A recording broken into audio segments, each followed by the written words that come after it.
दक्षिणी गोलार्ध में वॉयेजर 2 ने एक स्थायी प्रति चक्रवाती तूफान की खोज की, जिसे अब ग्रेट डार्क स्पॉट के रूप में जाना जाता है। वॉयेजर ने पाया कि नेपच्यून की हवाएं सौर मंडल में सबसे तेज थी। उनकी गति 2100 किलोमीटर प्रति घंटे तक पहुंच जाती थी। वॉयेजर 2 ने ग्रह के चारों ओर छल्लों की एक कमजोर और खंडित प्रणाली का भी पता लगाया। छल्ले किस चीज के बने होते हैं और उनका रंग लाल क्यों होता है, ये एक रहस्य है जिसका पता लगाने के लिए वॉयेजर रुक नहीं सका।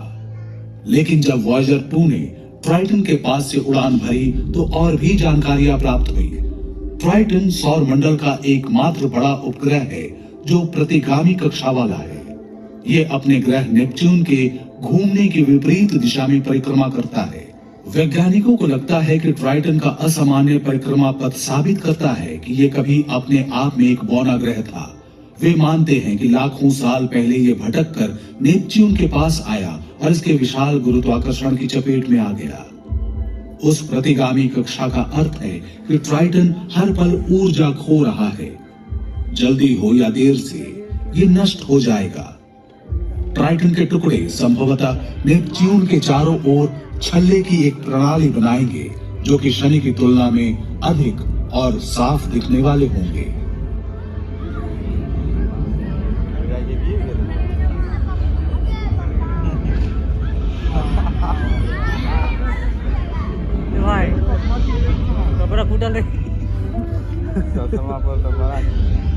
वॉयेजर ने यह भी पाया कि ट्राइटन सौर मंडल की सबसे ठंडी वस्तुओं में से एक है। इसकी सतह का तापमान 0 से 235 डिग्री सेल्सियस नीचे चला जाता है। ट्राइटन के दक्षिणी ध्रुव के पास कुंड से निकले झरनों की एक श्रृंखला देख वैज्ञानिक हैरान रह गए, जो सतह की बर्फ की दरारों में से नाइट्रोजन और धूल उगलती है। इसे क्रायोवोल्केनिक गतिविधि कहा गया। धुएं के गुबार इतने शक्तिशाली होते हैं कि वे सतह से 8 किलोमीटर ऊपर तक पहुंच सकते हैं। इस सौर मंडल से होते हुए वॉयेजर 2 की यात्रा के अंतिम पड़ाव थे नेपच्यून और उसके उपग्रह। अब ये भी अपने जुड़वां यान की तरह सूर्य और ग्रहों के हमारे सौर मंडल के बाहर जा रहा था।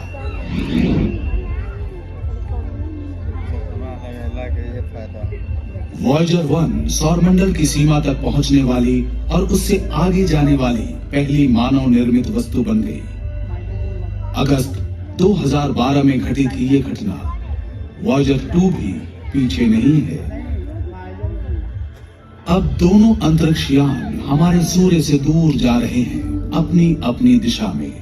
उनका मिशन पूरा हो गया है। वॉयेजर के ऑनबोर्ड उपकरण धीरे धीरे बंद हो रहे हैं।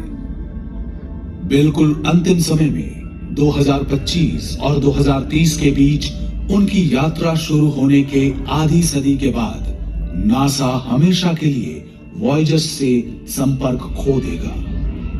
लेकिन इसके आगे क्या हो सकता है?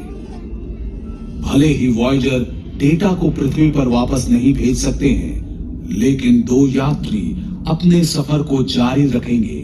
हमारे सूर्य से दूर और दूर चलते चले जाएंगे।